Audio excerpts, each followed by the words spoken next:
CJP और सरकार के बीच में आज वार्ता होने वाली है। 12:30 बजे का वक्त है जब सरकार के साथ ये बैठक होने वाली है।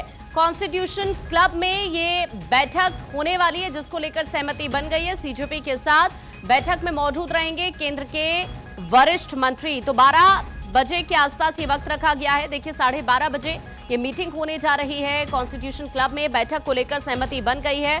और आज की ये मीटिंग इसलिए इंपॉर्टेंट हो जाती है क्योंकि एक तरफ आपने देखा कि सोनम वांगचुक का अनशन जो कि पिछले 26 दिन से जारी था, अब वो टूट चुका है। दूसरी तरफ आज जरूर इस मीटिंग से काफी उम्मीदें हैं क्योंकि 35वां दिन हो चुका है। कांग्रेस जनता पार्टी का लगातार प्रदर्शन जंतर मंतर पर चल रहा है और आज इसी बीच दोपहर 12:30 बजे सीजेपी के डेलीगेट्स की दिल्ली में केंद्रीय मंत्रियों से मुलाकात हो सकती है। इससे पहले 20 जुलाई को भी आपको होगा कि इस तरह से मीटिंग हुई थी और अब एक बार फिर से ये बातचीत सरकार सीजेपी में आज होने जा रही है। 12:30 बजे का वक्त रखा गया है जब ये मीटिंग होगी। कॉन्स्टिट्यूशन क्लब दिल्ली के अंदर ये मीटिंग होने जा रही है। कई केंद्रीय मंत्री और सीजेपी की टीम इसमें शामिल होगी। देखिए आंदोलन और मांगों को लेकर यहां पर चर्चा आज एक बार फिर होगी। इससे पहले 20 तारीख को आपको याद होगा इसी तरह से मीटिंग हुई थी, तब भी कोशिश की गई थी ये पूरा का पूरा जो मामला है, जिस तरह से लगातार प्रदर्शन हो रहा है, उसको सुलझाया जाए। देखिए अब पेपर लीक को लेकर सरकार पूरी तरह से एक्शन मोड में है। वांगचुक से बातचीत हुई है, अनशन तोड़वा दिया गया है। सीजेपी से आज फिर से बातचीत होने वाली है। संसद में चर्चा के लिए सरकार पूरी तरह से तैयार है। दूसरी तरफ पेपर लीक को लेकर सख्त कानून की तैयारी चल रही है।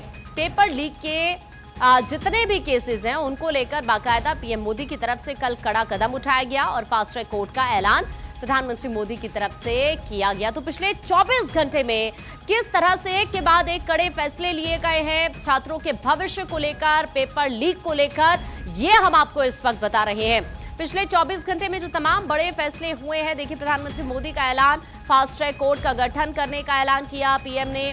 उच्च शिक्षा सचिव को हटा दिया गया। देर रात नरेश पाल गंगवार सचिव नियुक्त किए गए। देर रात ही प्रधानमंत्री मोदी की तरफ से 12 बजे ऐलान किया गया, इसी सत्र में हम सख्त कानून लेकर आने वाले हैं।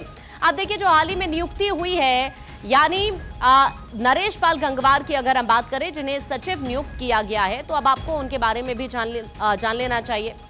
पुराना पद है सचिव पशुपालन और डेयरी विभाग। 1994 बैच के आईएएस राजस्थान कैडर से जो नया पद है, अगर हम देखिए इसके बारे में आपको बताएं तो स्कूली शिक्षा और साक्षरता विभाग अब उनके पास रहने वाला है। तो ये अब उनके कंधों पर बड़ी जिम्मेदारी होगी। जो पहला पद उनका था, यानी जो पुराना पद था, वो पशुपालन और डेयरी विभाग की जिम्मेदारी उनके कंधों पर थी और अब जो नया पद है वो स्कूली शिक्षा और साक्षरता विभाग से जुड़ी हुई जिम्मेदारी है। 1994 बैच के आईएएस ऑफिसर हैं राजस्थान कैडर से और उन्हें अब जिम्मेदारी सौंपी गई है। अक्षय मेरे साथ लगातार बने हुए हैं। अक्षय का एक बार फिर से हम रुख कर लेते हैं। अक्षय, पहली मीटिंग 20 जुलाई को हुई और आज एक बार फिर से मीटिंग सीजेपी के साथ होने जा रही है।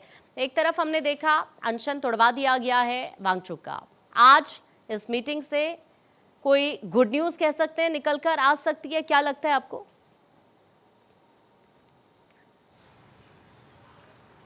देखिए बहुत ज़्यादा संभावना तो नहीं दिखती है क्योंकि सीजेपी ने कह दिया है कि जब तक धर्मेंद्र प्रधान का इस्तीफा नहीं होगा प्रदर्शन ऐसे ही चलता रहेगा।